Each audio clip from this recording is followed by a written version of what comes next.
चिड़िया बहू बहुत समझदार और संस्कारी थी, मगर उसकी सास हमेशा उससे लड़ाई करती रहती थी क्योंकि वो अपने बेटे की दूसरी शादी करना चाहती थी।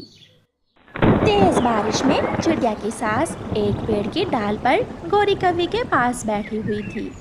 बहन, अपने बेटे की दूसरी शादी कब कर रही हो? मैं तो कहती हूँ वो आज ही मर जाए और मैं अपने बेटे की दूसरी शादी कर दूँ, मगर वो है कि मेरी जान ही नहीं छोड़ती। उसे मारना कौन सा मुश्किल है, घर जाकर उसे कहो कि ऐसी बारिश में दाना ढूंढ कर लाए, फिर देखना वो खुद ही तुम्हारी जान छोड़ देगी। फिर रानो चिड़िया की सास घर जाती है। बहू, क्या कर रही हो? सासू माँ, मैं चावल के दाने साफ कर रही हूँ। ये चावल मैंने बुरे समय के लिए रखे हुए हैं, जाओ जंगल से दाना ढूंढ कर लाओ। सासू माँ, इससे मुश्किल समय पक्षियों के लिए कौन सा होता है? बाहर तेज बारिश है, अगर ऐसे समय में हम घर का अनाज नहीं इस्तेमाल करेंगे तो क्या धूप के दिनों में करेंगे? जो मैंने कहा है वो करो, मुझे ज़्यादा बातें सुनाने की कोई ज़रूरत नहीं है। फिर बहू चिड़िया अपनी सास की बात मान लेती है और तेज बारिश में ही घर से दाना लेने निकल जाती है। हर तरफ तो पानी ही पानी था, ऐसे मौसम में दाना मिलना तो बहुत मुश्किल था। बहू चिड़िया पूरे जंगल में इधर उधर फिरती है, उसे कहीं से भी दाना नहीं मिलता। एक बूढ़ी फाख्ता बारिश में भीगती हुई अपनी छत पर बैठी हुई थी। बहू चिड़िया वहाँ जाती है। माँ जी, आप यहाँ बैठी बारिश में क्यों भीग रही हैं? आप घर के अंदर चली जाएं। बेटी, मेरे घर की छत टपक रही है। घर में सारे बर्तन रख रख कर पानी को रोकने की कोशिश की है, मगर पानी है कि रुकता ही नहीं। माँ जी, आप अंदर जाइए, लाइए, मैं आपकी छत की मरम्मत कर देती हूँ।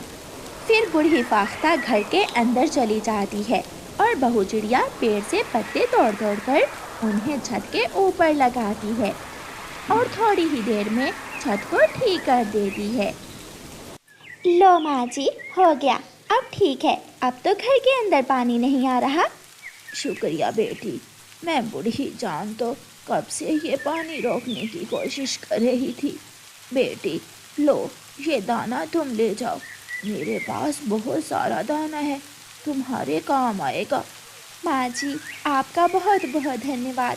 मैं घर से दाना लेने ही निकली थी, मेरी सास तो मुझे छोड़ती ही ना अगर मैं दाना लेकर ना जाती। फिर चिड़िया दाना लेकर सुरक्षित अपने घर चली जाती है। ये तो सच में दाना ले आई। बहू, ऐसी बारिश में तुझे ये सूखा दाना मिल कहाँ से गया? सासू माँ, जब मेहनत और कोशिश करें तो ऊपर वाला मेहनत का फल दे ही देता है। आप दाना खाओ। इसे वहाँ रख दो, मैंने तो चावल का दाना खा लिया है। फिर कुछ दिनों बाद मौसम साफ हो जाता है और गौरी कवि फिर से चिड़िया की सास से मिलती है। वो तो बारिश में दाना भी ले आती है, वो सब कर लेती है, मगर पहाड़ों से अनार का फल नहीं ला सकेगी क्योंकि वहाँ एक बड़ी सी चील रहती है। पहाड़ों पर जाते ही वो चील उसे खा जाएगी। लो फिर मैं आज ही उसे पहाड़ों पर भेजती हूँ।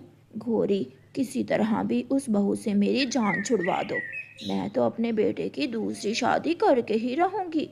तो फिर आज वो मरेगी, ज़रूर मरेगी, तुम चिंता ना करो।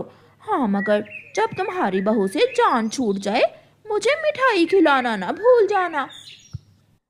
रानो चिड़िया की सास घर जाती है और अपनी बहू से कहती है, बहू, अरे बहू, आज मेरा अनार खाने को बहुत मन कर रहा है, जाओ मुझे एक अनार का फल तो ला कर दो। सासू माँ, मगर अनार तो पहाड़ों से मिलते हैं और सबको मालूम है पहाड़ों पर बूढ़ी चील रहती है जो देखते ही मुझे खा जाएगी। तो क्या चील के डर से मैं अनार खाना छोड़ दूं?